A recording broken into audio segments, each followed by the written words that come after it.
Hello everyone, welcome back to my channel. ಎಲ್ಲರೂ ಹೇಗಿದ್ದೀರಾ? ಇವತ್ತು ಡೈಲಿ ವ್ಲಾಗ್ ಮಾಡ್ತಾಯಿದ್ದೀನಿ. ಇವತ್ತು ಬೆಳಗಿಂದ ವ್ಲಾಗ್ನ ಸ್ಟಾರ್ಟ್ ಮಾಡ್ತಾಯಿದ್ದೀನಿ. ಇವತ್ತಿನ ವ್ಲಾಗ್ ಏನು ಅಂತ ಹೇಳಿದ್ರೆ, ಹೀಗೆ ಡೈಲಿ ದಿನಚರಿ ಹೆಂಗಿರುತ್ತೆ ಅಂತ ಹೇಳಿ ಒಂದು ಚಿಕ್ಕ ವ್ಲಾಗ್ ಮಾಡೋಣ. ಮತ್ತು ನನ್ನ ಸೆಕ್ಷನ್ ಎಕ್ಸ್ಪೀರಿಯನ್ಸ್ ಹೇಗಿತ್ತು ಅಂತ ನಿಮ್ಮ ಜೊತೆ ಶೇರ್ ಮಾಡೋಣ ಅಂತ ಹೇಳಿ ಈ ವ್ಲಾಗ್ನ ಮಾಡ್ತಾಯಿದ್ದೀನಿ. ಅಕ್ಷಿ ಪಾಪುಗೆ ಸ್ವಲ್ಪ ಕೋಲ್ಡ್ ಆದಂಗೆ ಆಗ್ಬಿಟ್ಟಿದೆ. ವೆದರ್ ಚೆನ್ನಾಗಿಲ್ಲ ನೋಡಿ. ಒಂದು ಸರಿ ಸೆಕೆ, ಒಂದು ಸರಿ ಚಳಿ, ಒಂದು ಸರಿ ಮಳೆ, ಆ ಥರ ವೆದರ್ ಚೇಂಜ್ ಆಗ್ತಾ ಇದೆ. ಅದಕ್ಕೆ ಅವಳಿಗೆ ಒಂಚೂರು ಕೋಲ್ಡ್ ಅಂದಂಗೆ ಆಗ್ಬಿಟ್ಟಿದೆ. ಈಗ ಒಂಚೂರು ಪರವಾಗಿಲ್ಲ, ಈಗ ಕಮ್ಮಿ ಆಗಿದೆ. ಹಾಸ್ಪಿಟ್ಲಿಗೆ ಕರ್ಕೊಂಡು ಹೋಗಿದ್ದೆ, ಡ್ರಾಪ್ ಎಲ್ಲ ಹಾಕಿದೆ. ಈಗ ಒಂಚೂರು ಪರವಾಗಿಲ್ಲ, ಕಮ್ಮಿ ಆಗಿದೆ. ಕೆಮ್ಮು ಆ ಥರ ಏನಿಲ್ಲ, ಸ್ವಲ್ಪ ಕೋಲ್ಡು, ಸ್ವಲ್ಪ ಸೀನ್ತಾಳಷ್ಟೇ, ಸ್ವಲ್ಪ ಕೋಲ್ಡ್ ಆದಂಗೆ ಆಗಿದೆ. ಇನ್ನು ತಿಂಡಿ ಎಲ್ಲ ತಿಂದೆ. ಅಮ್ಮ ಕಡುಬು ಮಾಡಿದ್ರು. ಕಡುಬು ಜೊತೆ ಅವರೇ ಬೇಳೆ ಸಾಂಬಾರು ಮಾಡಿದರು. ಇಲ್ಲ ಅವರೇ ಬೇಳೆ ಸಾಂಬಾರು ಮಾಡಿದರು. ಈಗ ಇವಳಿಗೆ ಎಣ್ಣೆ ಹಚ್ಚಿಬಿಟ್ಟು ಸ್ನಾನ ಮಾಡಿಸ್ತಾರೆ. ನಾನು ಹಾಗೆ ಸ್ವಲ್ಪ ನಂದು ಇದು ಏನು ಯೋಗ ಎಲ್ಲ ಇತ್ತು, ಅದನ್ನೆಲ್ಲ ಮುಗಿಸ್ಕೊಂಡೆ. ಇವಾಗೆಲ್ಲ ಮರ್ತೋದಂಗೆ ಆಗ್ಬಿಟ್ಟಿದೆ. ಸ್ವಲ್ಪ ಫ್ಲೆಕ್ಸಿಬಿಲಿಟಿನೂ ಹೋಗಿದೆ. ಮಾಡೋಕ್ಕೆ ಆಗ್ತಿರ್ಲಿಲ್ಲ. ಸೊಂಟ ಎಲ್ಲ ಸಿಕ್ಕಾಪಟ್ಟೆ ನೋವು ಬರ್ತಾಯಿತ್ತು. ಅದ್ರ ಕ್ಲಿಪ್ಪಿಂಗ್ ಹಾಕಿದ್ದೀನಿ, ನೋಡ್ಕೊಂಬನ್ನಿ.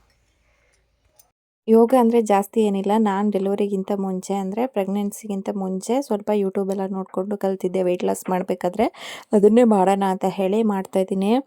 ನನಗಂತೂ ಸಿಕ್ಕಾಪಟ್ಟೆ ಸುಸ್ತಾಗ್ತಾಯಿತ್ತು ಮಾಡಬೇಕಾದ್ರೆ. ಮತ್ತು ನಿದ್ರೆ ಬಂದಂಗೆಲ್ಲ ಆಗೋದು, ಕಣ್ಣು ಉರಿಯೋದು ಆ ಥರ ಎಲ್ಲ ಆಗ್ತಿತ್ತು. ನೈಟ್ ನಿದ್ದೆ ಇರಲಿಲ್ಲ, ಮತ್ತು ಕೂತ್ಕೊಂಡೇ ಇರ್ತಿದ್ನಲ್ಲ ನೈಟೆಲ್ಲ, ಒಂಥರ ಸುಸ್ತಾದಂಗೆ ಆಗ್ತಾಯಿತ್ತು. ಅದಕ್ಕೆ ಫಸ್ಟು ಬಾಡಿನೆಲ್ಲ ಲೂಸ್ ಮಾಡ್ಕೊಳ್ಳೋಣ ಅಂತ ಮಾಡಿಕೊಂಡೆ. ಆಮೇಲೆ ಸ್ವಲ್ಪ ಧ್ಯಾನ ಥರ ಮಾಡಿಕೊಂಡ್ರೆ ಸ್ವಲ್ಪ ಆರಾಮ ಅನಿಸುತ್ತೆ ಫಸ್ಟ್ ಎಕ್ಸಸೈಸ್ ಮಾಡೋಕ್ಕಿಂತ ಮುಂಚೆ ಅಂತ ಹೇಳಿ ಆ ಥರ ಮಾಡಿಕೊಂಡೆ. ಪ್ರೆಗ್ನೆನ್ಸಿಲಾಗಲಿ ಡೆಲಿವರಿ ಆದಮೇಲಾಗಲಿ ನಮಗೆ ಮೆಂಟಲ್ ಹೆಲ್ತ್ ಎಷ್ಟು ಇಂಪಾರ್ಟೆಂಟೋ ಫಿಸಿಕಲ್ ಹೆಲ್ತು ಅಷ್ಟೇ ಇಂಪಾರ್ಟೆಂಟು. ಆದಷ್ಟು ಯೋಗ ಎಕ್ಸಸೈಸ್ ಮಾಡಿ. ಆವಾಗ ಪೋಸ್ಟ್ಪಾರ್ಟಮ್ ಡಿಪ್ರೆಷನ್ಸು ಮತ್ತು ಸುಸ್ತು ಅದೆಲ್ಲ ಆದಷ್ಟು ಕಮ್ಮಿ ಆಗುತ್ತೆ. ಸೊಂಟ ನೋವು ನೀವು ಯೋಗ ಎಕ್ಸಸೈಸ್ ಮಾಡೋದ್ರಿಂದ ಆದಷ್ಟು ಸೊಂಟ ನೋವು ಕಮ್ಮಿ ಆಗುತ್ತೆ. ಅಂದರೆ ಜಾಸ್ತಿ ಹೆವಿಯಾಗಿ ಮಾಡೋಕ್ಕೆ ಹೋಗ್ಬಾರ್ದು. ಸಿಸರಿನ್ ಆದವರು, ನಾರ್ಮಲ್ ಆದವರು ಬೇಕಾದರೆ ಒಂದು 15 ದಿನದ ಮೇಲೆ ಮಾಡ್ಬೋದು. ನಾರ್ಮಲ್ ಆದವ್ರದ್ದು ಗರ್ಭಕೋಶ ಎಲ್ಲ ವೀಕ್ ಆಗಿರುತ್ತೆ. ಸಿಸರಿನ್ ಆದವ್ರದ್ದು ಸ್ಟಿಚಸ್ ಇರುತ್ತಲ್ಲ, ಅದಕ್ಕೋಸ್ಕರ 1 ಮಂತ್ ಆದರೂ ವೆಯ್ಟ್ ಮಾಡಬೇಕು. ಜಾಸ್ತಿ ಹೆವಿ ವರ್ಕೌಟ್ ಮಾಡಬೇಕು ಅಂತ ಹೇಳಿದ್ರೆ ನಾನು ಯಾವುದೇ ರೀತಿ ಹೆವಿಯಾಗಿ ವರ್ಕೌಟು ಎಕ್ಸಸೈಸ್ ಯಾವುದೂ ಮಾಡ್ತಾಯಿಲ್ಲ. ಲೈಟಾಗಿ ವಾಕಿಂಗು ಈ ಥರ ಸ್ಟ್ರೆಚಸ್ಸು ಮಾತ್ರ ಮಾಡ್ತಿರೋದು. ಅಂದರೆ ಬಾಡಿ ಫುಲ್ಲು ಫ್ಲೆಕ್ಸಿಬಿಲಿಟಿನೇ ಕಳ್ಕೊಂಡ್ಬಿಡುತ್ತೆ. ಇದನ್ನು ನಾವು ಮಾಡಲಿಲ್ಲ, 1 ಮಂತ್ ಸ್ಕಿಪ್ ಮಾಡಿದ್ವಿ ಅಂದರೆ ತುಂಬ ಪೇಯ್ನ್ ಬರುತ್ತೆ. ನನಗಂತೂ ಸಿಕ್ಕಾಪಟ್ಟೆ ಪೇಯ್ನ್ ಬರ್ತಾಯಿತ್ತು. ಫಸ್ಟೆಲ್ಲ ಮಾಡಿದಷ್ಟು ಈಸಿಯಾಗಿ ಮಾಡೋಕ್ಕೆ ಆಗ್ತಾಯಿರಲಿಲ್ಲ. ಅದ್ರ ಮಧ್ಯೆ ಇವಳು ಬಂದು ತಲೆ ತಿಂತಾಯಿದ್ಲು. ನಾನು ಏನು ಮಾಡಿದ್ರು ಬಂದು ಅಮ್ಮ ಅಮ್ಮ ಅಂತ ಅಂತಿರ್ತಾಳೆ. ಅದಕ್ಕೆ ಅವಳಿಗೂ ಸ್ವಲ್ಪ ಹೇಳ್ಕೊಡ್ತೀನಿ. ಅವಳು ಈಗ ಒಂಚೂರು ಕಲ್ತಿದ್ದಾಳೆ. ನಾನು ಏನೇನು ಮಾಡ್ತೀನೋ ಅದನ್ನೆಲ್ಲ ಅವಳು ಮಾಡ್ತಾಳೆ. ಮಕ್ಕಳು ಮುಂದೆ ನಾವೇನು ಮಾಡ್ತೀವೋ ಮಕ್ಕಳು ಅದನ್ನೇ ಮಾಡ್ತಾರಲ್ವ, ಅದಕ್ಕೋಸ್ಕರ ಅಂತ ಹೇಳಿ. ಇನ್ನು ಬೆಳಿಗ್ಗೆ ಖಾಲಿ ಹೊಟ್ಟೆಲೆ ಚಿಯಾ ಸೀಡ್ಸ್ನ ಕುಡಿತಾ ಇದ್ದೀನಿ. ಇದನ್ನು ನೈಟೇ ನೆನೆಸಿದ್ದೆ. ಚಿಯಾ ಸೀಡ್ಸು ಸಬ್ಜಾ ಸೀಡ್ಸು ಬೇರೆ ಬೇರೆ, ಅದೆರಡು ಒಂದೇ ಅಲ್ಲ. ಸಬ್ಜಾ ಸೀಡ್ಸ್ ತಿಂದರೆ ಕೋಲ್ಡ್ ಆಗುತ್ತೆ, ಚಿಯಾ ಸೀಡ್ಸ್ ತಿಂದರೆ ಯಾವುದೇ ರೀತಿ ಕೋಲ್ಡ್ ಆಗಲ್ಲ. ಇದರಿಂದ ಮಗುಗೂ ಯಾವುದೇ ಎಫೆಕ್ಟ್ ಆಗಲ್ಲ, ನಿಮಗೂ ಅಷ್ಟೇ ಯಾವುದೇ ರೀತಿ ಕೋಲ್ಡು ಆ ರೀತಿ ಆಗಲ್ಲ. ನನ್ನ ಮಗಳಿಗೂ ಇದನ್ನು ಕೊಡ್ತಾ ಇದ್ದೀನಿ. ಅವಳಿಗೂ ಇಷ್ಟ, ಇದನ್ನೆಲ್ಲ ಚೆನ್ನಾಗಿ ಕುಡಿತಾಳೆ. ನಾನು ಕುಡಿತೀನಲ್ವ, ನನ್ನ ನೋಡಿಕೊಂಡು ಅವಳು ಕುಡಿತಾಳೆ. ಇದನ್ನು 1-2 ಚಮಚ ತಿನ್ನಬೇಕಷ್ಟೇ ದಿನಕ್ಕೆ. ಜಾಸ್ತಿನೂ ತಿನ್ನಬಾರ್ದು. ಜಾಸ್ತಿ ತಿಂದರೂ ಯಾವುದೂ ಅಷ್ಟೇ ಹೆಲ್ತಿಗೆ ಒಳ್ಳೆಯದಲ್ಲ. ಇದನ್ನು ಅಷ್ಟೇ, ಚಿಯಾ ಸೀಡ್ಸು ಜಾಸ್ತಿ ತಿಂದರೆ ಹೆಲ್ತಿಗೆ ಒಳ್ಳೆಯದಲ್ಲ. ಬಟ್ ಸಬ್ಜಾ ಸೀಡ್ಸು ನೀವು ಎಷ್ಟು ಬೇಕಾದ್ರೂ ತಿನ್ಬೋದು, ಅದು ಏನು ಪ್ರಾಬ್ಲಮ್ ಆಗಲ್ಲ. ಸ್ವಲ್ಪ ಥಂಡಿ ಆಗುತ್ತೆ, ಹೀಟ್ ಎಲ್ಲರ ಆಗಿತ್ತು ಅಂದರೆ ಅದು ಸಿಕ್ಕಾಪಟ್ಟೆ ಒಳ್ಳೆಯದು. ಇನ್ನು ತಿಂಡಿಗೆ ನನ್ನ ಮಗಳು ಅರ್ಧ ತಿಂದುಬಿಟ್ಟಿದ್ಲು ತಟ್ಟೆ, ಅದಕ್ಕೆ ಸ್ವಲ್ಪ 2 ಕಡುಬು ಹಾಕ್ಕೊಂಡು ತಿಂಡಿನ ಮಾಡಿಕೊಂಡೆ. ಇನ್ನು ಅಮ್ಮ ಪಾಪುಗೆ ಎಣ್ಣೆ ತಿಕ್ತಾ ಇದ್ದಾರೆ. ಅವಳು ಸಣ್ಣ ಪಾಪುಗೆ ತಿಕ್ಕಬೇಕಾದ್ರೆ ನನ್ನ ದೊಡ್ಡ ಪಾಪುನು ನನಗೂ ತಿಕ್ಕು ಅಂತ ಹೇಳಿ ರೆಡಿ ಆಗ್ತಾಳೆ. ಸಣ್ಣೊಳಿಗೆ ಏನೇನು ಮಾಡ್ತೀವೋ ದೊಡ್ಡೊಳಿಗೆ ಅದೆಲ್ಲ ಮಾಡಬೇಕು. ನಿನ್ನೆ ಸಣ್ಣೊಳಿಗೆ ಅಂತ ಡ್ರೆಸ್ ತರಿಸಿದ್ದೆ, ಅಂದರೆ ಸ್ವಲ್ಪ ಈ ರೀತಿ ಕಟ್ಟೋದು ಬರುತ್ತಲ್ಲ ಇಲ್ಲಿ, ಆ ಥರ ತರಿಸಿದ್ದೆ. ಅದನ್ನು ಫಸ್ಟ್ ಹಾಕಿ ಮುಹೂರ್ತ ಮಾಡಿದ್ದೆ. ಅವಳು ಎಲ್ಲಿ ತಾನೇ ವಾ ತಾನು ಎಣ್ಣೆ ಹಚ್ಚಲ್ಲ, ಹೆಂಗ್ ಹಚ್ಬೇಕಂತೆ?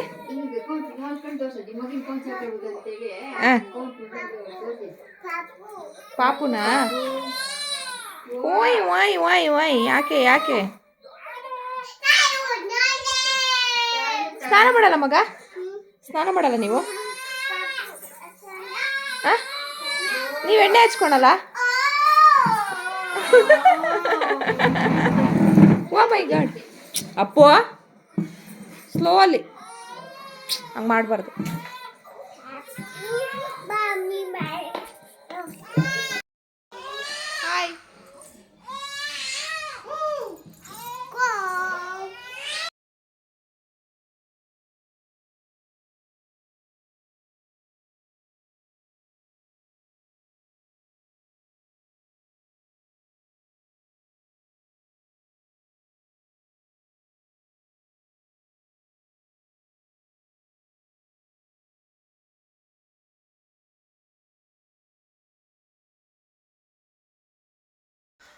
ಪಾಪುದ ಸ್ನಾನ ಆಗಿತ್ತು. ನಾನೊಂದು ಸ್ವಲ್ಪ ನಿದ್ರೆ ಮಾಡಿ ಎದ್ಬಿಟ್ಟೆ. ಸ್ವಲ್ಪ ರೆಸ್ಟ್ ಮಾಡಬೇಕು. ನಿನ್ನೆ ರಾತ್ರಿ ನಿದ್ದೆ ಇರಲಿಲ್ಲ.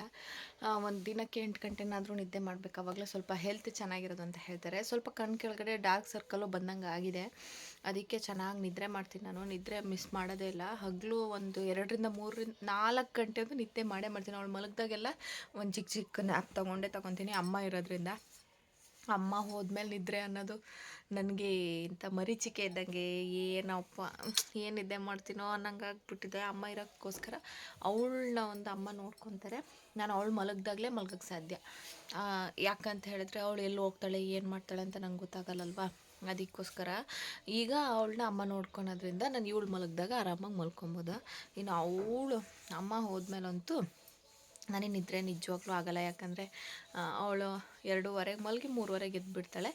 ಇನ್ನು 1 ಗಂಟೆ ನನಗೆ ನಿದ್ರೆ. ಇನ್ನು ನನಗಂತೂ ಧೈರ್ಯ ಆಗೋದೇ ಇಲ್ಲ. ಅವಳನ್ನ ಬಿಟ್ಟು ನಿದ್ರೆ ಮಾಡೋಕ್ಕೆ ನನಗೆ ಧೈರ್ಯ ಆಗೋದೇ ಇಲ್ಲ. ನೋಡಬೇಕಿನ್ನು ಏನು ಅಂತ ಹೇಳಿ. ಈಗ ನಿದ್ರೆ ಮಾಡಿ ಎದ್ದು ಈಗ ಒಂದು ಸ್ವಲ್ಪ ಸ್ನಾನ ಮಾಡಿಬಿಟ್ಟು ಊಟ ಮಾಡಿ ಸೊಪ್ಪು ತಗೊಂಡ್ನಲ್ವ, ಸೊಪ್ಪಿಂದು ಏನು ಸಾಂಬಾರು ಮಾಡಿದ್ದಾರೆ ನೋಡಲಿಲ್ಲ. ಹಾಗೆ ಸಾಂಬಾರು ಮಾಡಿ ಅಂತ ಅಂದೆ. ಅವರಿಬ್ಬರು ಬಟ್ಟೆ ಒಣಗಕ್ಕೆ ಹಾಕಿದ್ರು ಮೇಲೆ, ಅದೊಂಥರ ಹೋಗಿದ್ದಾರೆ. ಏನು ಸಾಂಬಾರು ಆಗಿದೆ. ಸಾಂಬಾರು ಚೆನ್ನಾಗಿ ರೆಡಿ ಮಾಡಿದ್ದಾರೆ. ಪಾಲಕ್ ಸೊಪ್ಪು ಸಾಂಬಾರು. ಪಾಲಕ್ ಸೊಪ್ಪು ಒಂದು 4-5 ಕಟ್ ತೊಗೊಂಡಿದ್ದೆ. ಇದು ತುಂಬ ಒಳ್ಳೆಯದು. ಪಾಲಕ್ ಸೊಪ್ಪು ಸಾಂಬಾರು ಮಾಡಿದ್ದಾರೆ. ಇನ್ನು ಸ್ವಲ್ಪ ಬಾಳೆಹಣ್ಣಿದೆ. ಊರಿಂದ ಬರ್ತಾ ಬಾಳೆಹಣ್ಣು ತಂದಿದ್ರು ನಮ್ಮ ಮನೆಯವರು. ಬಾಳೆಹಣ್ಣಿದೆ. ಇನ್ನು ಸ್ವಲ್ಪ ಅವರೇ ಬೇಳೆ ಸಾಂಬಾರು ಇತ್ತಲ್ಲ ಅದು ಸ್ವಲ್ಪ ಇದೆ. ಇದು ಬೆಳಗ್ಗೆದು ಕಡುಬು. 2 ಮೊಟ್ಟೆನ ಬೇಯಕ್ಕೆ ಹಾಕ್ಬಿಟ್ಟು ನಾನು ಸ್ನಾನಕ್ಕೆ ಹೋಗಬೇಕು. 4 ಮೊಟ್ಟೆನ ಬೇಯಿಸ್ತಾ ಇದ್ದೀನಿ. ನನ್ನ ಮಗಳಿಗೆ 1, ನನಗೆ 2, ಅಮ್ಮಂಗೆ 1 ಅಂಥೇಳಿ 4 ಮೊಟ್ಟೆ ಬೇಯಿಸ್ತಾ ಇದ್ದೀನಿ. ಬೇಯಕ್ಕೆ ಹಾಕ್ಬಿಟ್ಟು ಸ್ನಾನ ಮಾಡ್ಕೊಂಬರ್ತೀನಿ. ತಾನು ಚೆನ್ನಾಗಿಲ್ವಾ? ಚೆನ್ನಾಗಿಲ್ವಾ? ಪ್ಲೀಸ್, ಚೆನ್ನಾಗಿದೆ. ಇದು ಚೆನ್ನಾಗಿಲ್ಲ. ಸೂಪರ್, ಚಂದ, ಸೂಪರ್. ನಂದು ಚೆನ್ನಾಗಿದೆ, ನಿಮ್ದು ಚೆನ್ನಾಗೇ ಇಲ್ಲ. ಅಯ್ಯೋ ದೇವ್ರೇ.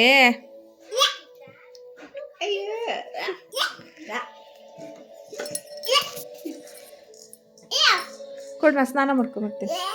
ಓ, ಇದು ವ್ಯಾಕು. ಇದು ವಾವ್, ಇದು ಚೆನ್ನಾಗಿದೆ.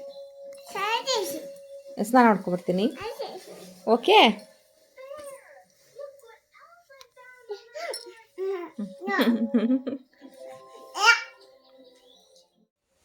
ಓಕೆ, ಈಗ ಸ್ನಾನ ಎಲ್ಲ ಮಾಡ್ಕೊಂಬಂದೆ. ಸ್ನಾನ ಮಾಡಿ ಪಾಪು ನಾನು ಮಲಗಿಸ್ಬಿಟ್ಟು ಊಟನೂ ಮಾಡಿಬಿಟ್ಟು ಈಗ ರೆಡಿಯಾಗಿ ಬಂದಿದ್ದೀನಿ. ಈಗ ಈ ಟೈಮಲ್ಲಿ ನಾನು ಮಲಗ್ತಾಯಿದ್ದೆ. ಇವತ್ತು ವೀಡಿಯೋ ಮಾಡೋಣ ಅಂತ ಹೇಳಿ ನಿದ್ರೆ ಮಾಡಿಲ್ಲ. ವೀಡಿಯೋ ಮಾಡ್ಕೊಂಬಿಡೋಣ ಅಂತ ಹೇಳಿ ಮಾಡ್ತಾಯಿದ್ದೀನಿ.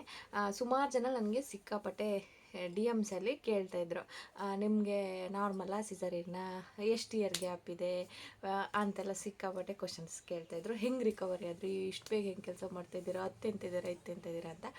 ನನಗೆ ಫಸ್ಟ್ ಒನ್ ಬಂದ್ಬಿಟ್ಟು ಸಿಸರಿನ್ನೇ, ಸೆಕೆಂಡ್ ಒನ್ನು ಸಿಸರಿನ್ನೇ. ಆಬ್ವಿಯಸ್ಲಿ ಸಿಸರಿನ್ನೇ ಮಾಡ್ತಾರೆ. ಎಲ್ಲಾದರೂ ಒಂದು 7-8 ವರ್ಷ ಗ್ಯಾಪ್ ಇತ್ತು ಅಂತ ಹೇಳಿದ್ರೆ ನಾರ್ಮಲ್ ಆಗೋ ಚಾನ್ಸಸ್ ಇರುತ್ತೆ. ಅಂದರೆ ಆ ಪೇಯ್ನ್ ಏನೂ ಇಲ್ಲ, ಆ ಥರ ಎಲ್ಲ ಇದ್ದರೆ ನಾರ್ಮಲ್ ಆಗೋ ಚಾನ್ಸಸ್ಸು ಇರುತ್ತೆ. ನನಗೆ ಫಸ್ಟ್ ಒಂದು ಸಿಸರಿನ್ ಯಾಕಾಗಿದ್ದು ಅಂತ ನಾನು ಇದರಲ್ಲಿ ಹೇಳ್ತೀನಿ ನಿಮಗೆ. ನನಗೆ ಫಸ್ಟ್ C-ಸೆಕ್ಷನಲ್ಲಿ ಅಂದರೆ ನನ್ನದು ದೊಡ್ಡ ಮಗಳದ್ರಲ್ಲಿ ಫಸ್ಟು ಡೇಟ್ ಕೊಟ್ಟಿದ್ದು July 21ಗೆ ನನಗೆ ಡೇಟ್ ಕೊಟ್ಟಿದ್ದರು. ಮಳೆಗಾಲ ಇತ್ತು. July 21ಗೆ ನನಗೆ ಡೇಟ್ ಕೊಟ್ಟಿದ್ದರು. ಅಂತ ಅಂದರೂ ಸಿಕ್ಕಾಪಟ್ಟೆ ಲೇಸಿ ಆಗಿಬಿಟ್ಟಿದೆ ನಾನು. ಫಸ್ಟ್ ಪ್ರೆಗ್ನೆನ್ಸಿಗೂ ನೀವು ನೋಡಿರಂಗೆ ನಾನು ಸೆಕೆಂಡ್ ಪ್ರೆಗ್ನೆನ್ಸಿಲಿ ತುಂಬ ಆ್ಯಕ್ಟಿವ್ ಆಗಿದ್ದೆ. ಬಟ್ ಫಸ್ಟ್ ಪ್ರೆಗ್ನೆನ್ಸಿಲೇ ನಾನಂತೂ ಹೆಂಗೆ ಆಗ್ಬಿಟ್ಟಿದ್ದೆ ಅಂತ ಹೇಳಿದ್ರೆ, ಬರೀ ಬೆಡ್ ರೆಸ್ಟ್ ಥರ ಮಾಡ್ತಾಯಿದ್ದೆ. ಅಂದರೆ ಡಾಕ್ಟ್ರೇನು ಬೆಡ್ ರೆಸ್ಟ್ ಮಾಡಿ ಅಂತ ಹೇಳಿರಲಿಲ್ಲ, ಬಟ್ ನಾನು ಅಷ್ಟು ಸೋಂಬೇರಿ ಆಗಿಬಿಟ್ಟಿದ್ದೆ. ಏನು ಕೆಲಸ ಮಾಡ್ತಾಯಿರಲಿಲ್ಲ, ತುಂಬ ಲೇಸಿಯಾಗಿದೆ, ಆ ಥರ ಇತ್ತು. ಮತ್ತು ಸಿಕ್ಕಾಪಟ್ಟೆ ಬ್ಲ್ಯಾಕ್ ಆಗಿದೆ, ಸಿಕ್ಕಾಪಟ್ಟೆ ದಪ್ಪ ಹೋಗಿದ್ದೆ. 90 kgs ಅಷ್ಟು ದಪ್ಪ ಆಗಿಬಿಟ್ಟಿದೆ. ಬಟ್ ಸೆಕೆಂಡ್ರಲ್ಲಿ ಅದು ಯಾವ ಥರನೂ ಇಲ್ಲ, ಆ ಥರ ಏನೂ ಇರಲಿಲ್ಲ. ಮತ್ತು ಇಬ್ಬರಿಗೂ ತುಂಬ ಡಿಫ್ರೆನ್ಸ್ ಇದೆ. ನನಗೆ ಪ್ರೆಗ್ನೆನ್ಸಿ ಸಿಮ್ಟಮ್ಸಲ್ಲಿ ತುಂಬ ಅಂದರೆ ತುಂಬ ಇದು ಡಿಫ್ರೆನ್ಸ್ ಇದೆ. ಅವಳದ್ರಲ್ಲಿ ಹೆಂಗಿತ್ತು ಅಂದರೆ ಮಾರ್ನಿಂಗ್ ಸಿಕ್ನೆಸ್ ಇತ್ತು, ವಾಮಿಟಿಂಗ್ ಇತ್ತು ಒಂದು 3 months ಆಗೋ ತನಕ. ಆಮೇಲೆ ಸುಸ್ತಿತ್ತು, ಸಿಕ್ಕಾಪಟ್ಟೆ ಸುಸ್ತಿತ್ತು.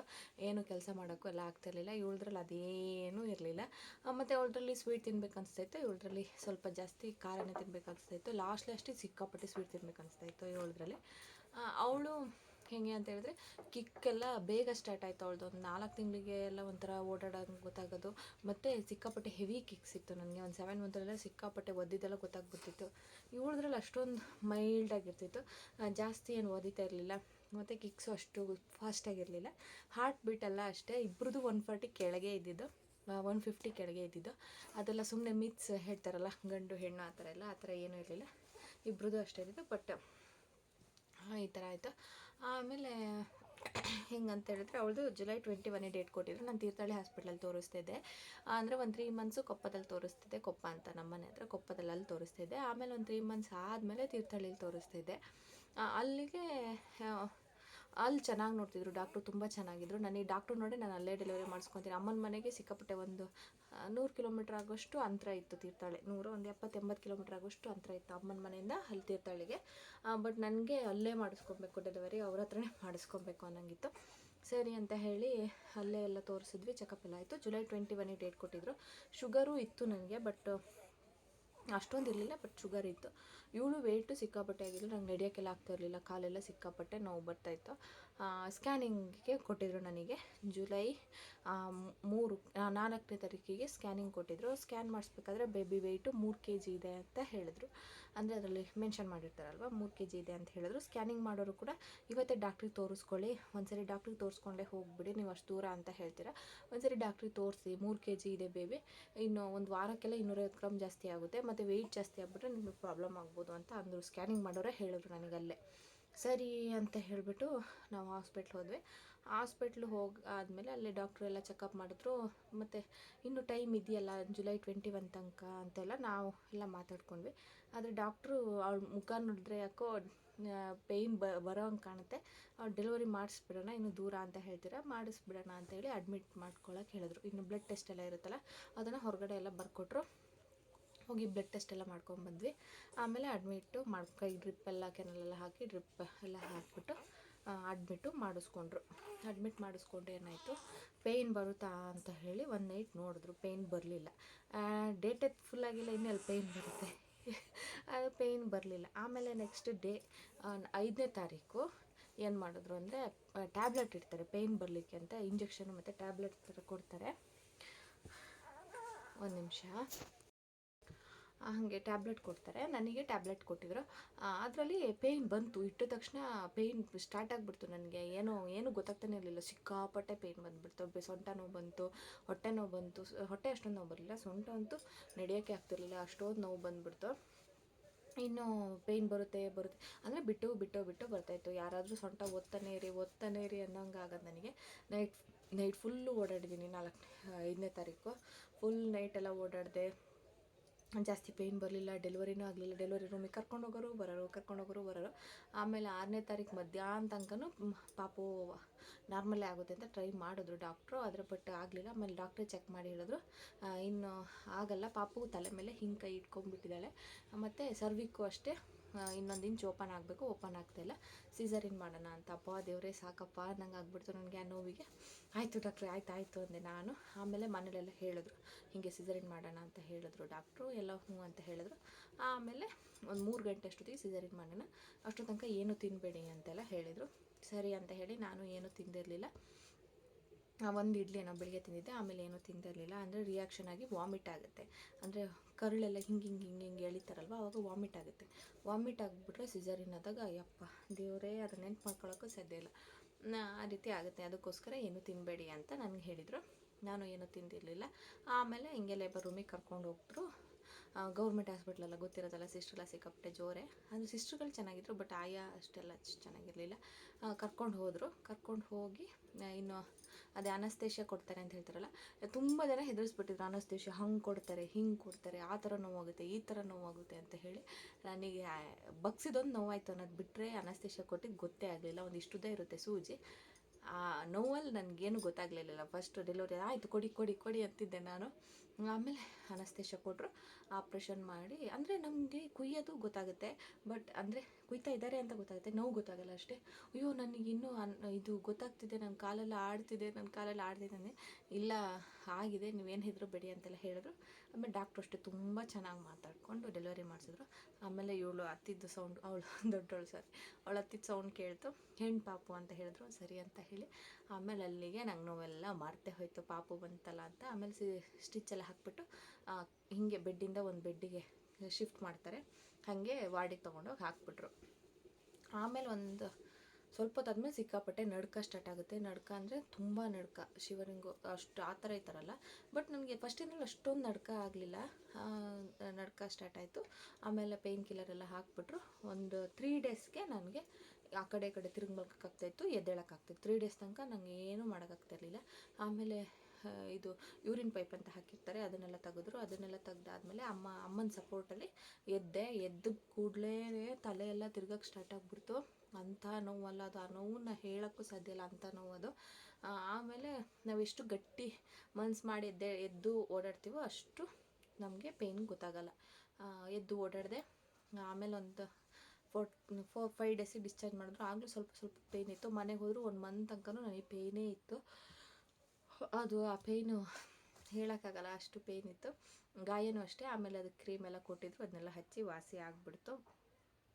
ಈಗ ಆಮೇಲೆ ಒಂದೂವರೆ ವರ್ಷ ತನಕ ನನಗೇನು ಪ್ರಾಬ್ಲಮ್ ಇರಲಿಲ್ಲ, ಆರಾಮಾಗಿ ಚೆನ್ನಾಗೇ ಇದ್ದೆ. ಏನು ಅದರಿಂದ ಸೊಂಟ ನೋವು ಬರೋದು ಆ ಥರ ಅಂದರೆ ಒಂದು 6 ತಿಂಗಳ ಮೇಲೆ ಬರ್ತಾಯಿತ್ತು. ಬಟ್ ನಾನೊಂದು ಹೆಲ್ದಿ ಲೈಫ್ ಸ್ಟೈಲ್, ಅಂದರೆ ಸ್ವಲ್ಪ ಯೋಗ, ಎಕ್ಸಸೈಸು, ಒಂದು ಹೆಲ್ದಿ ಫುಡ್ಡು, ಪ್ರೋಟೀನು, ಕ್ಯಾಲ್ಶಿಯಮ್ ಎಲ್ಲ ನೀಟಾಗಿ ತೊಗೊಳಕ್ಕೆ ಸ್ಟಾರ್ಟ್ ಮಾಡೋದ್ರಿಂದ ನನಗೆ ಸೊಂಟ ನೋವೆಲ್ಲ ಕಮ್ಮಿ ಆಯಿತು. ಮತ್ತು ಹೇರ್ ಫಾಲು ಅಷ್ಟೇ.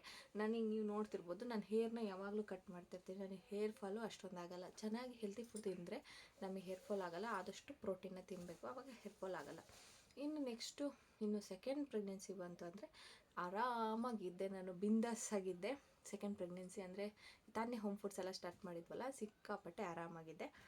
ಏನು ಸುಸ್ತು, ಪೇಯ್ನು ಆ ಥರದ್ದು ಏನೂ ಇರಲಿಲ್ಲ. ಬಟ್ ಅಂತ ಹೇಳಿದ್ರೆ ಅಂದರೆ ಕೆಲಸ ಜಾಸ್ತಿ ಆಗಿತ್ತು ನನಗೆ. ಕೆಲಸ ಜಾಸ್ತಿ ಆಗಿತ್ತು, ಮತ್ತು ಸಿಸೇರಿಯನ್ ಅನ್ನೊಂದು ಭಯ ಇತ್ತಲ್ಲ, ಅದೊಂದು ಸ್ವಲ್ಪ ಪದೇ ನೆನಪಾಗೋದು ಆ ಥರ ಆಗ್ತಾಯಿತ್ತು. ಮತ್ತು ಈ ಟೈಮಿಗೆ ಅಂತ ಕೊಟ್ಟಿದ್ರು ನನಗೆ, January 21ಗೆ ಇವಳದೂ ಕೂಡ ಕೊಟ್ಟಿದ್ದು, January 21ಗೆ ಅಂತ ಹೇಳಿ. ಬಟ್ ನನಗೆ ಡಿಸೆಂಬರ್ಗೇನೋ 37 ವೀಕ್ಸ್ ಆಗ್ತಾಯಿತ್ತು. ಡಿಸೆಂಬರ್ 26ಗೆ ಡಿಸೆಂಬರ್ 26ಗೆ ನನ್ನ ಹಸ್ಬೆಂಡ್ ಬರ್ತಡೇ ಇತ್ತು. January 10ಗೆ ನನ್ನ ಬರ್ತಡೇ ಇತ್ತು. ಡಾಕ್ಟ್ರು January 1ಕ್ಕೆ ಮಾಡೋಣ ಅಂತ ಹೇಳಿದ್ರು. January 26ಕ್ಕೆ ಆಗುತ್ತಾ ಅಂತ ಕೇಳಿದೆ. ಆರಾಮಾಗಿ ಮಾಡ್ಬೋದು ಅಂತ ಹೇಳಿದ್ರು. ಮಗು ವೆಯ್ಟು ಅಷ್ಟೇ ಚೆನ್ನಾಗಿತ್ತು. ಅದಕ್ಕೋಸ್ಕರ ಅಂತ ಹೇಳಿ January 26ಗೆ ಡೇಟ್ ಕೊಟ್ಟಿದ್ರು.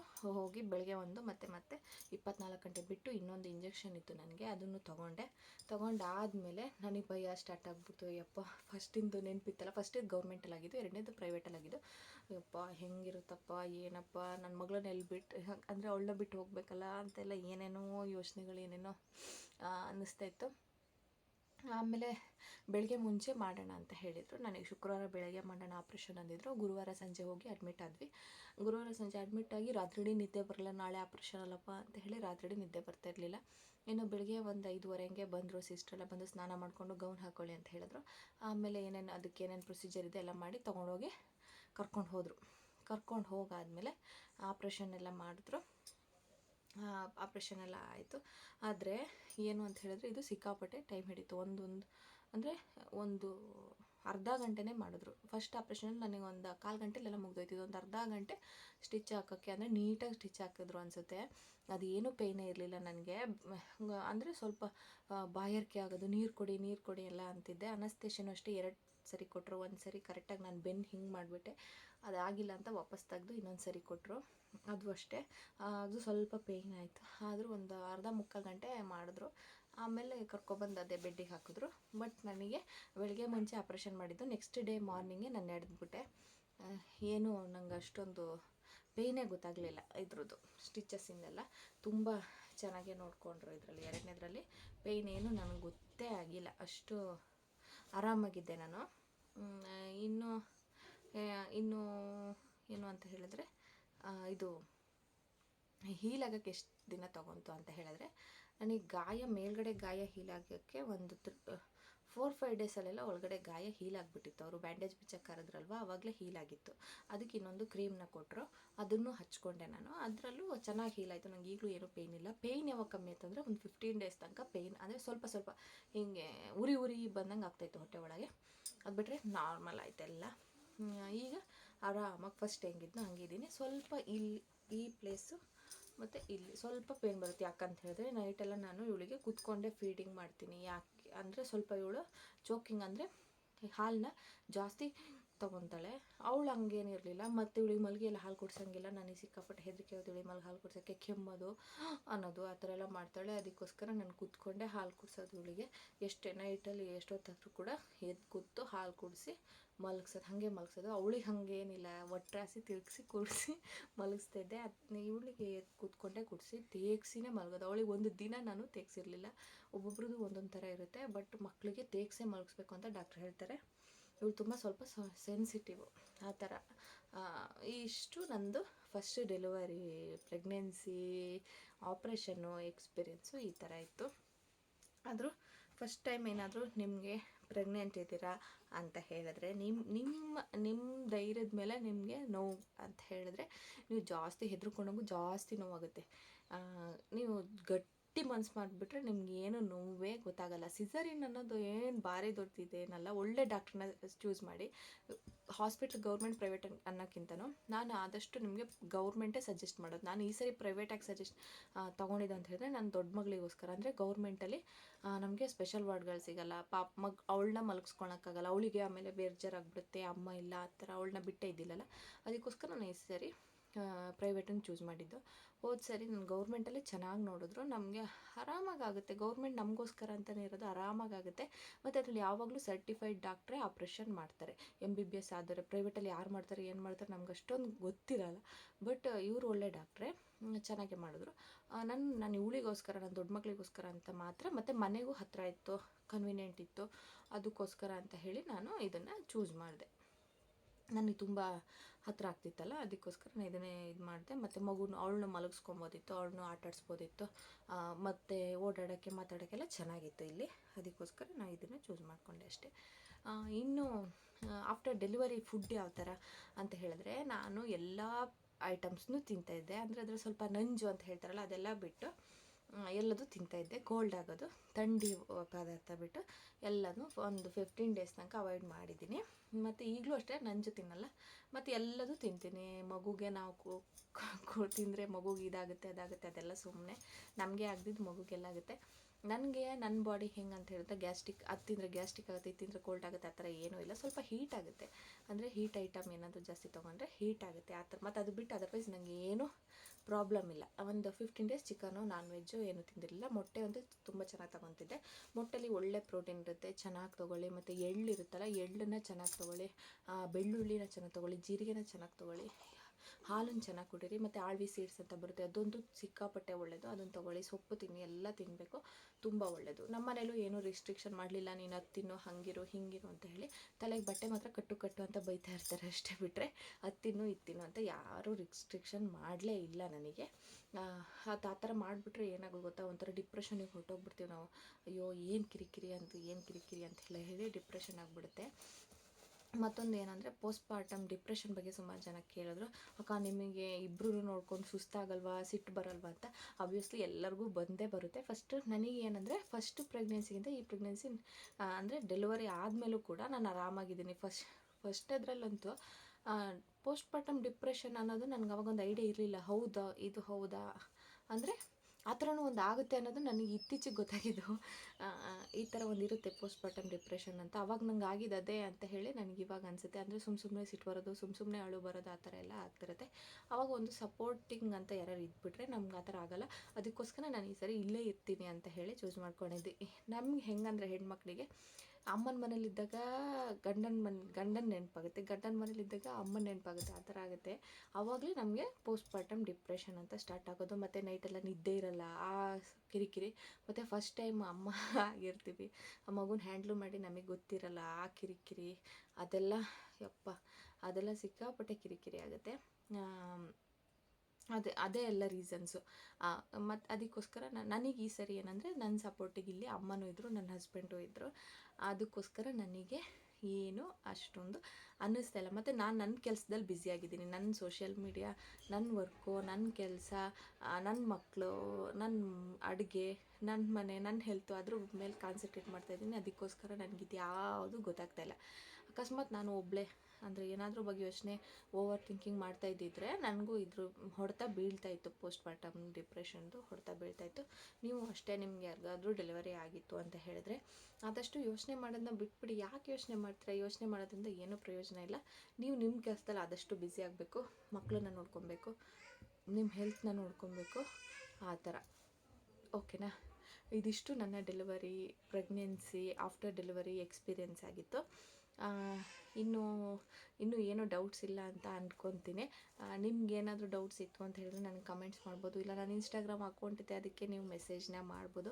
ಇದರಲ್ಲಿ ನಾನು ಪೂರ್ತಿಯಾಗಿ ನನ್ನ ಡೆಲಿವರಿ ಹೇಗಾಯಿತು ಏನು ಎಲ್ಲ ಡೀಟೇಲ್ಸ್ನ ಹೇಳಿದ್ದೀನಿ. ವ್ಲಾಗು ಅಷ್ಟೇ ಇಲ್ಲಿಗೆ ಎಂಡ್ ಮಾಡ್ತಾಯಿದ್ದೀನಿ. ಇನ್ನು ನೆಕ್ಸ್ಟ್ ವ್ಲಾಗಲ್ಲಿ ಇನ್ನೂ ಒಳ್ಳೊಳ್ಳೆ ಟಾಪಿಕ್ ಬಗ್ಗೆ ವಿಡಿಯೋ ಮಾಡ್ತೀನಿ. ನಿಮಗೇನಾದರೂ ಈ ವ್ಲಾಗ್ ಇಷ್ಟ ಆಯಿತು ಅಂದರೆ ಪ್ಲೀಸ್ ನನ್ನ ಚಾನಲ್ನ ಸಬ್ಸ್ಕ್ರೈಬ್ ಮಾಡ್ಕೊಳ್ಳಿ, ಒಂದು ಲೈಕ್ ಕೊಡೋದನ್ನ ಮಾತ್ರ ಮರಿಬೇಡಿ. ಬಾಯ್.